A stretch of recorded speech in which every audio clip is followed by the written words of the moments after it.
to the 5 p.m. one. But here in the studio, we want to find out exactly what our reporters who were sent to the AICC saw on that video.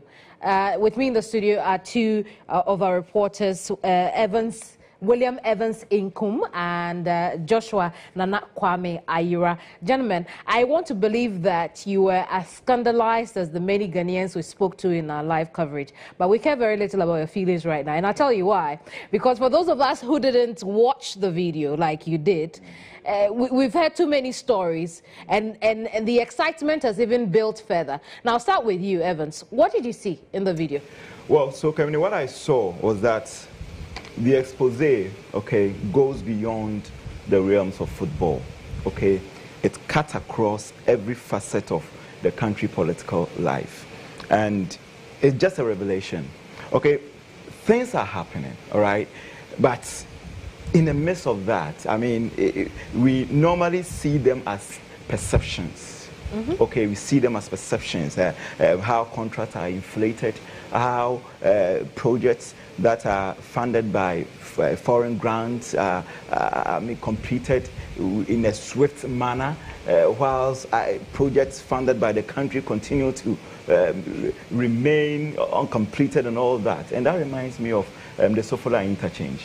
I'm telling you, from what I saw, I strongly believe that until Jesus Christ comes from heaven, the Sofola interchange will remain safe. That sounds a very hopeless situation as far as, you know, our fight against corruption is concerned. It sounds like the Special Prosecutor's Office may not make a difference, but we'll not go that far yet. What caught your attention in that video, Joshua?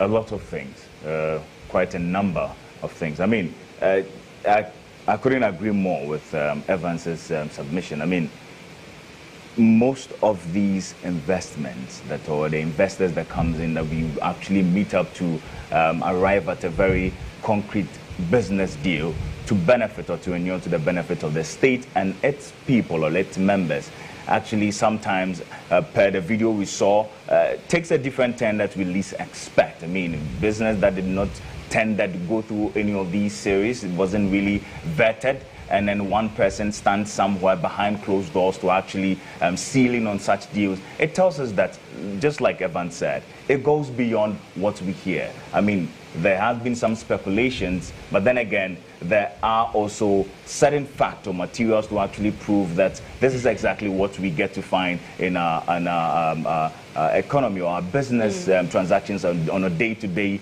basis. Indeed. Now, the honey that got the bees to the AICC today is actually Kwesi Nyantakyi. And I'm going to come back to you guys and find out how he got to the point of saying the president is in his pocket and how they'll take over the whole country.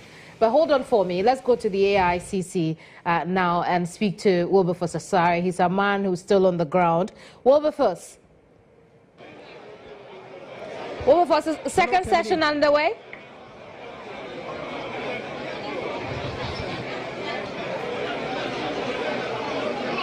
Well, Wilberforce, I'll try again. Is the second session underway? Well, Kevin, yes, the second session, I can tell you, is already underway. And all the people who came or had tickets for Section 2 are currently inside and are enjoying and feasting their eyes with the undercover documentary by Anαs, Anαs, named number 12. What you are seeing in your shots now are the people who have come here with VIP tickets for the evening session and also ordinary tickets for the evening session, which is the 8 p.m. session. I have engaged some people and they say that they have the 5 p.m. tickets, but they have not been able to enter. And that is a reflection of the problem that came up during the first session, where people came here with the 3 p.m. tickets, but were not able to enter. And so as I speak with you, some persons who had the 3 p.m. tickets have joined those who had the 5 p.m. tickets to watch the documentary. What it essentially says is that those people who are here, who also had 5 p.m. tickets and have not been able to enter, will have to join join those with 8 p.m. tickets to watch the documentary. And so all these people you are sitting here, you are seeing in your shots are waiting anxiously to be able to enter the auditorium after the second session is ended, so they can join the third session and also have a feel of number 12. Kemini. I see Wilberforce, we'll leave it here with you for now and then come back to you a little later. Wilberforce Osare there joining us live from the conference center where the second session of number 12 screening is ongoing. But I'll come back to my guys here in the studio. Now, it's obvious that whatever happened today, the rain and all the other difficulties in having access to the auditorium, it was not deterrent enough for, you know, patrons to say that I wouldn't want to go. But Evans, I was saying earlier, the nectar of the event itself is Kwesi Nyantakyi's role and the snippet we saw in the beginning. In the beginning, we heard how he allegedly said the president was in his pocket. We also saw videos where he's seen as saying that they could take over the whole country. Yeah. They start small at their own discretion, bring in some more, and then before they know it, they have taken over the whole country. But so, where did the story start from before I got there? All right. So the bit where we heard even before the expose, I mean, linking to him to the effect that he has said the president was in his pocket, was not actually kind of something that he said, I mean, directly, but indirectly, he meant that because he said, well, based on what we saw today. Exactly. So, I mean, you can bribe the president with $5 million dollars. Just give the vice president $3 million. The cabo who he consistently referred to as a small boy, just give him some $2 million and then $1 million to the other deputies, and then don't leave us out. I'm just quoting his words. Don't leave us out. We also need some $1 million to settle ourselves. So in all, you know, the guy is a very good mathematician. What was his demeanor saying all those things? Relaxed. I mean, somebody, a serious-minded business person. And at that point in time, I saw the shock even in Joshua's face. Now, the country is being sold, all right? And he means no words. He means no words that we are going to take over the country. Come on, let me tell you, UGCC, in the 19th and the 20th centuries, people died, okay, for this country. People lost their lives. People were imprisoned. You know how long J.B. Dankwa was kept in Sawam prison? For years. Just to gain independence for this country. Kwame Nkrumah suffered. All right? So if somebody could just sell this country with just that paltry sum, I mean, it's just pathetic. Okay. Now, Joshua, I'd want you to tell us what exactly this contract or deal that he was negotiating, allegedly, on behalf of the president, the vice president, and Anthony Cabo, really is. But before then, let's hear from some of the would-be viewers of number 12 from the Accra International Conference Center. Wilberforce, I understand you'll be speaking to some would-be viewers. Let's take a listen. Western community, I'm here with some of the people who are in queue waiting to have their turn to watch number 12. Now, I have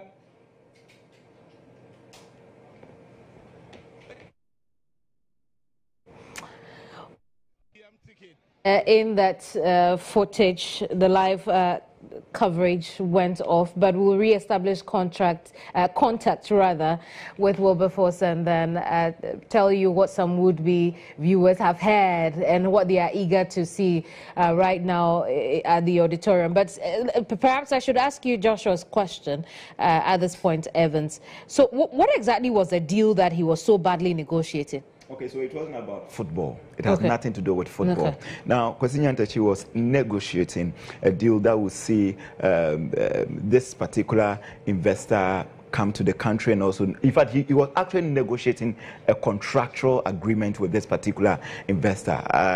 He made mention of some $150 million grant that apparently the country has secured from the Republic of China to construct some roads. So how do you get, part of this contract? So that was the negotiation with that particular investor. So the entire contract was based on roads. Roads. And that's where, allegedly Anthony Kabu comes in as a small. But who are these people? Presumably, now we know they are Tiger IPI, but what did they come on as in the video? Okay, they actually presented themselves as investors from the Arab Emirate, if I could put it, and also it goes on to tell us that some vulnerable position sometimes some people put the country into, as though the country is desperate and on its bending knees to actually gain some support from donors outside, which obviously I find it a bit difficult to describe it, but if I could say, it is extremely preposterous. This is somebody a figure who represents the Ghana Federation Association of Football Association. And then this is you actually having a business deal away from your jurisdiction or what lies within your ambit.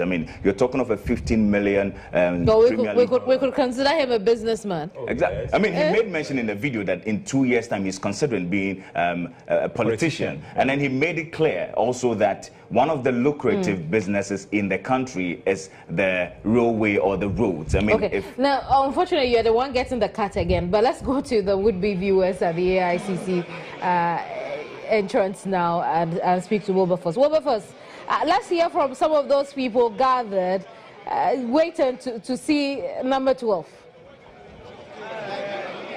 Well, so Kevin, we are still here at the Accra International Conference Center. I have with me Ohene.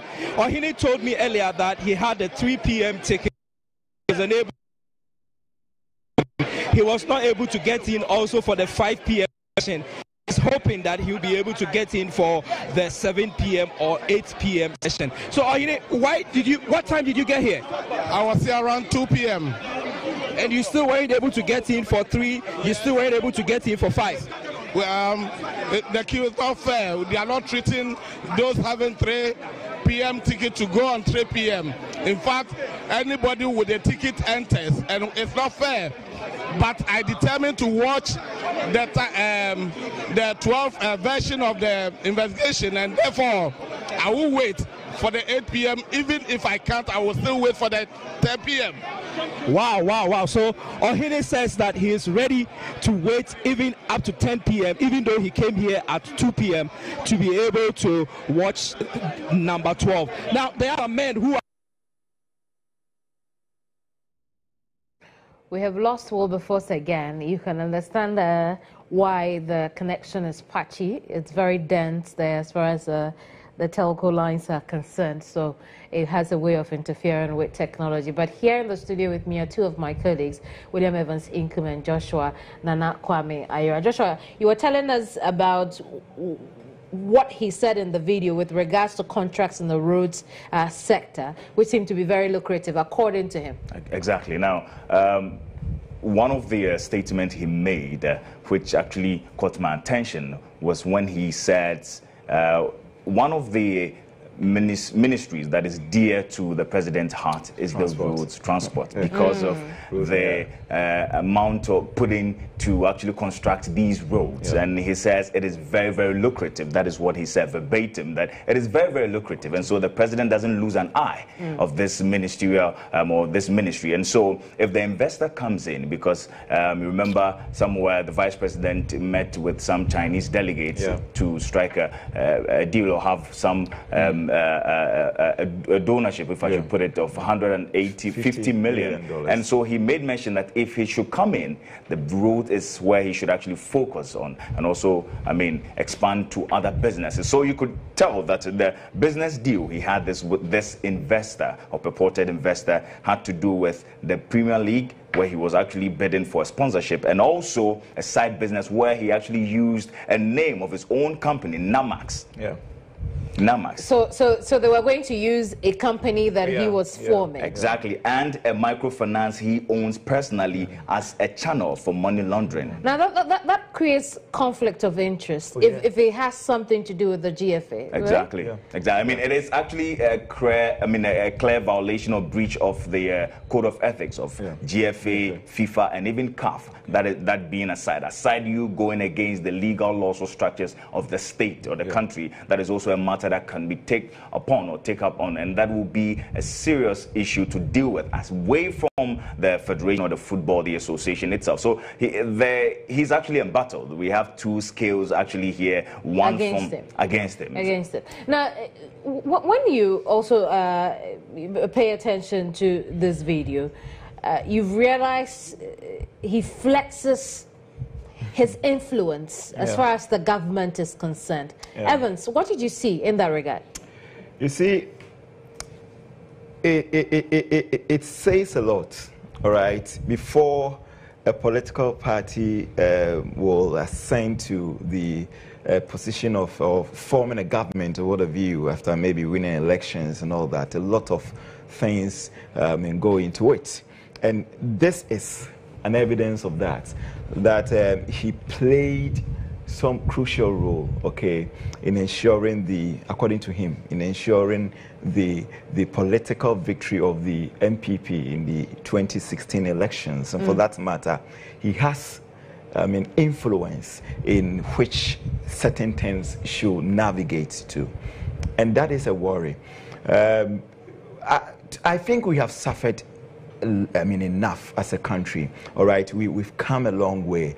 It's about time, and I just want to quote what former President Rawlings said during the June 4 commemoration. If we continue to have this monocracy in quotes in our politics, then we are heading to a doom. Okay, I even remember he made mention that I don't know that for a fact, but according to him, he said the current president, Nana Addo Akufo-Addo, even sold his houses and all that. Essentially, he's broke. Oh, yeah, essentially made mention. And so this contract allegedly will be very important to the president. And he even said that even Nana Addo's family is even worried that there's no money in the house because apparently they sold everything that the family had to get this political victory. So they need money, and that is why he's working feverishly to ensure that at least that particular gap is filled. So, it speaks a lot. It's an expose, okay? As I said earlier on, it goes beyond the realms of football. Now we are beginning to understand and appreciate the realities in our political discourse. Joshua, he reportedly also made claims as to, the level of influence he had in putting the transport minister where he is. Tell us a bit more about that. Exactly. Just to expound on that, before then, when the business deal or the actually talks was all going on, he made mention that there was a controversial person that for some time now has been on the airwaves, Kennedy Japan. His name came up. Now, he was just trying to, per the video we watched, trying to pave way, not necessarily for the nation or for the government or for the president, but actually for himself. So he made mention that if they can get Kennedy Japan, they can buy him into it. It will be very difficult for him to chastise or criticize the government. So he actually brought him into the deal. What he actually mentioned his name, that if we can get Kennedy Japan in this business deal, then we are good to go, and a few others. And so that was where Anthony Cabo also came in, that he's his boy. They work together, they roll together, and he has been talking to him. And even before he met with a purported investor, he had a chat with him, and then Cabo said, fine, I can have him on board if only he's willing to do these three things. He said all that. Exactly. Yes. Per the video we watched. If he's able to do these three things, that is the roads, and also join us construct other bridges, that is the 900 bridges they are actually looking at to do, and the incumbent government is looking at. Okay, let's go back to the conference center briefly. When we come back, we'll look at some of the issues that have popped up since the first viewing at 3 p.m. What about first?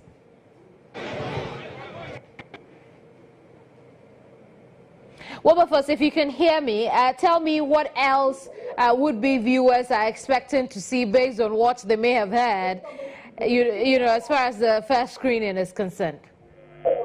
Absolutely, because would-be viewers are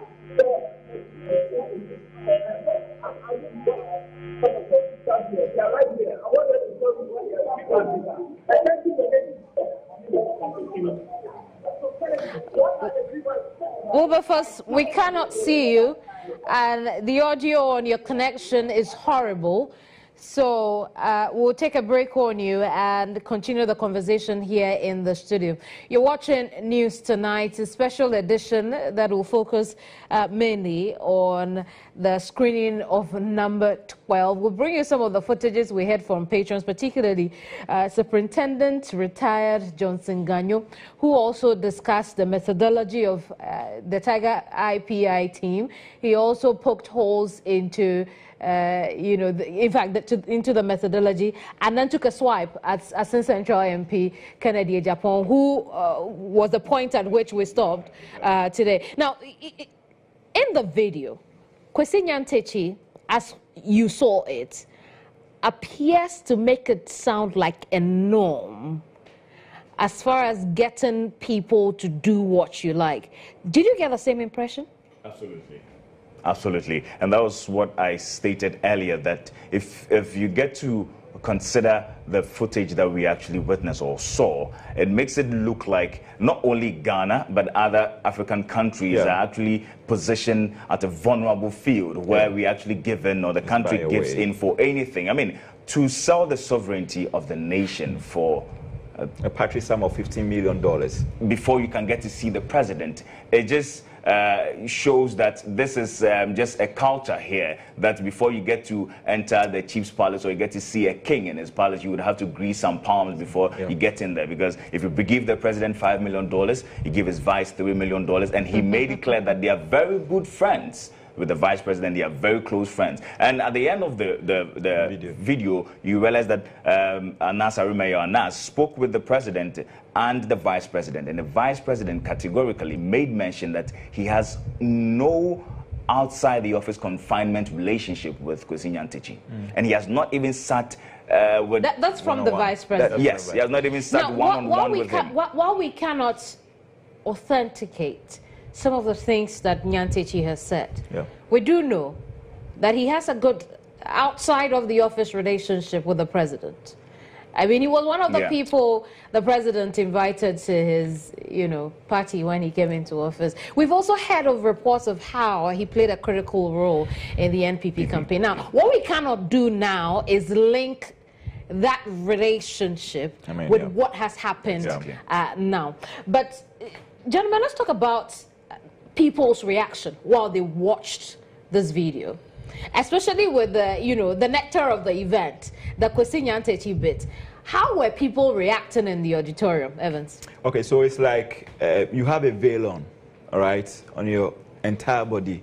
Okay, I can't see you. Okay, I can't see your physical self, and that particular veil is unveiled. Okay, it's uncovered. Then I begin to see the real you. Okay. Now, was this the kind of person I was expecting? So some people were taken aback. Some people were shocked because they've been hearing in the airwaves about some of the allegations. But you see, those were empty allegations because there were no evidence to support those allegations. Now the evidence are there. And it is, I mean, visually, I mean, visible. You are watching the man speak. All right, it's not an audio thing. It's not as if you are listening to a radio or reading a report. You are watching the person speak. You are watching the person negotiate. You are watching the person conduct some businesses outside his jurisdiction. Okay, I'm not a lawyer or a legal luminary to say that what Kwesi Nyantakyi did was wrong. I don't know. But that is what we have seen. We are just saying what we have seen. Exactly. But I know for sure that Kwesi Nyantakyi is not a politician. Kwesi Nyantakyi is not the Minister of Information. Kwesi Nyantakyi is not the Minister of Communication. Kwesi Nyantakyi is not the Director of the Public Procurement Authority or advisor anyway. Advisor to the president. To say the least. So why will he go ahead to negotiate on behalf of the good people of Ghana in a hotel room? Interesting thoughts there. I'd have you hang on. I'd want us to look at the other issue that popped up. We spent quite about 32 minutes on the nectar of the event, Kwesi Nyantete's role in this number 12 video. But I would want us to look at some other things that popped up with regards to the referees, the sports, National Sports Authority, particularly the deaf and dumb who started singing in Australia. Perhaps we'll get an understanding to, well, pardon my French right now. We'll get an understanding to how persons with such disabilities started singing in. Don't laugh. Well, here's what happened. A lot of people were stranded at the AICC gate, unable to enter even though they had 3 p.m. tickets, and they were not late to. Some of them, including a 74-year-old retired police officer, were not enthused at all. So, Superintendent, you had a 3 p.m. ticket? Yes. And they are saying that you are not able to enter? Yes. Maybe the people are many, I don't know. Are you still going to wait until you get your turn to... No. I won't watch again. The effort I made is sufficient. I'm old. You are not going to watch again at all? I'm 74 years old. How can I be here and collapse? It's not easy to enter. So why should I die? I thought it's easy for me to enter. So you are leaving? Oh yes. Because if I'm here, I will collapse. What about if somebody is able to offer you a 5 p.m. ticket? Will you wait? I will not wait. So, but you are a corruption fighter. You came here to come and see what is happening. Yes. I know it's frustrating. Yes. Why do you want to abandon the whole process? Oh, it's because it's not easy for me to go and watch it. If you cannot do something, why do you kill yourself for it? What about if we get you a ticket for tomorrow? Will you be willing to come back?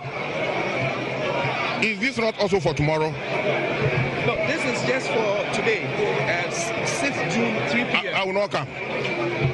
Because tomorrow it can be the same thing. It may even be worse. I'm first of all disappointed with the organizers because we realize that some of them who have tickets 5 o'clock, 10 o'clock have been allowed to enter. So this has caused the place to full up early. So I think they should make sure that the ticket you have, or the time you have on the ticket is what you'll be used to allow to enter. But how are you able to confirm that people who had 5 p.m. tickets have entered? Because I have friends who have 5 p.m. but they are inside. And you have spoken with them? Exactly, I've spoken with them, which is not, louder, because if you have 5 p.m., 10 p.m., you should be allowed to enter when the time is due. But now we are stranded 3 p.m. tickets, we are stranded outside. Now, after 3 p.m. is over, you cannot watch. What are you going to do? Oh, we must be able to watch because whilst we haven't been allowed to watch, we must be watched because it's still valid until they accept or take the tickets. So I had to leave the office because of this premiere. I had to be here. And I have 3 p.m. tickets. I'm being told that they won't allow me enter. Reason being that people with VVIP tickets are being allowed to enter. Also, I also saw someone with a VIP ticket, someone also with a 5 p.m. and 8 p.m. ticket being allowed to enter. And if we are, as a country, trying to fight corruption, we should be fair enough to also allow us. I'm pretty sure we have chairs in there. Now, those chairs, as per whatever tickets were issued out, should match the chairs in there. So if we are being given tickets and then we are being told not to be allowed to enter, I don't think it's been fair enough. I have to just go back to the office and work. I even thought when I come, like by the time I get here, the premiere would have been over. But then it's the opposite. I've been here and still I don't even know the queue, where it ends or where it starts. We're just scattered around, just hoping to get inside and see what Anαs has for us. What's the cause? Where the people print in tickets that were not authentic, or they didn't check the seat numbers in the auditorium before they printed the tickets. We should check all that. The people are plenty over here, so I can't go inside right now. So are you willing to wait till you are able to see this, or you are going to go home? I'll wait. You're willing to wait? Now, retired 74-year-old Superintendent of Police Johnson Ganyo says the worst-case scenario after the number 12 premiere will be to sack those caught on video taking bribe. He explained that criminal proceedings cannot be brought against the corrupt GFA members because of the subterfuge method employed by Tiger IPI. There's no complaint in this case. Anαs cannot go to court and write statements. Those who gave the money as guilty as those who took the money. The criminal code in Ghana said the giver and the taker are all corrupt, guilty. So those people, they will not have the courage to come and give police statements. So what do you think Anas's documentary will achieve after it has been shown? It will show that people are corrupt. Everybody will be ashamed. Those who are involved, they may not, their wives and children are in practical hell. They themselves are ashamed. So it will send signal to all those who are corrupt secretly that if the time comes, they'll be exposed. That's the only thing to achieve. Like in the case of the judges, no judge can be prosecuted. They can only be sacked. In this case, Nyantechi can be sacked. Are you hearing me? Yeah, I get you. So you think that Anas's modus operandi is to be approved, is to be encouraged? You see, even in criminal investigation, we call it subterfuge. If you use wrong method, in a judge's case, they went and offered the judges, they pleaded with the judges, gave them the money and they took it. We call it you are the one who virtually forced the person to take the money. Do you understand me? I do. So even though it serves a purpose, in effect, criminally, it is wrong. Superintendent retired Johnson Ganyo there for you, giving us his thoughts as far as the aftermath of this screening, whatever could be. In the studio with me are two of my colleagues, Joshua Nana Kwame Ayira and William Evans Inkum. Now, before we took those stories, I was saying that other things popped up beside the Kwesi Nyantechi bit, one of which appeared to give an explanation as to the scandal that rocks the country in Australia as far as the Commonwealth Games are concerned, and it had to do with the Sports Authority. Evans, what was it? It was terrible. It was sad. It was an eyesore. And it just reminded me of the press conference that Closak held. That was about 2 weeks ago. That was after the Australia thing. I think they even mentioned the Australian trip during that particular press conference. And they said sometimes some of the politicians, all right, will just go around, gather people, and then when, there's maybe a trip to kind of empower the people, skillfully and all that, okay, they gather these people and then they take them instead of the civil servants, because the civil servant doesn't have any money, okay? And what we saw in Anas's video, evident that particular claim that Closak made. So money exchanged hands. Yes. Between who and for what? Between a potential person who wants to travel and one of the, I think the one of the directors at the National Sports Council. Yeah, the chairman. Yes. Chairman for the Olympic Committee. Yes. Chairman for the Olympic Committee. Who was suspended. Okay. He actually took a cash of 3,000 Ghana cedis, yeah. or 4,000 Ghana cedis. And you also saw somebody who all of a sudden became issuing visas. Visas and then we see passports and all that. Australia, France. It just incriminates him, to say the least. I see. Now, Joshua, there was also the bit about the referees. We understand 44 of them made the list. It's just something that I was just trying to find words to describe it once again. But then again, it's something that sees from the top to the bottom. Because these referees from the local and even the district and to the national, everybody, from the center referee to his officials, everybody intends, just, swiping hands with monies. And it's just a problem. You could tell that, they used, most of these case studies were actually used, or they actually coined it or represented some officials from Accra Hearts of Folk. I can only say that maybe, my guess is maybe Accra House of Folk has a very porous administrative structure, and so that is why the PI officials were actually, Tiger Eye, were actually using the Accra Hearts of Folk to actually bribe I think shocking for me, as far as the referees are concerned, from what I have heard, is how paltry the sum is. Very. Some 300 Ghana cedis. Some, yes. And that was enough to bribe them. Oh, that was enough to kind of decide the matches, how it goes. Yeah. But there were those who didn't take any bribe at all, rejected only the bribe. one match commissioner. Okay. Didn't. The rest of but them. he's even, at the end, his men betrayed him. They took it. Yeah. But they took it. Yeah. Although he didn't. Yeah. I guess that man deserves an honor badge or something. Well, thank you very much, gentlemen, for joining us here. William Evans Inkum and Joshua Nana Kwame Ayura watch the premiere of number 12. They joined us with some details they picked up from there. That'll be all for Insight tonight.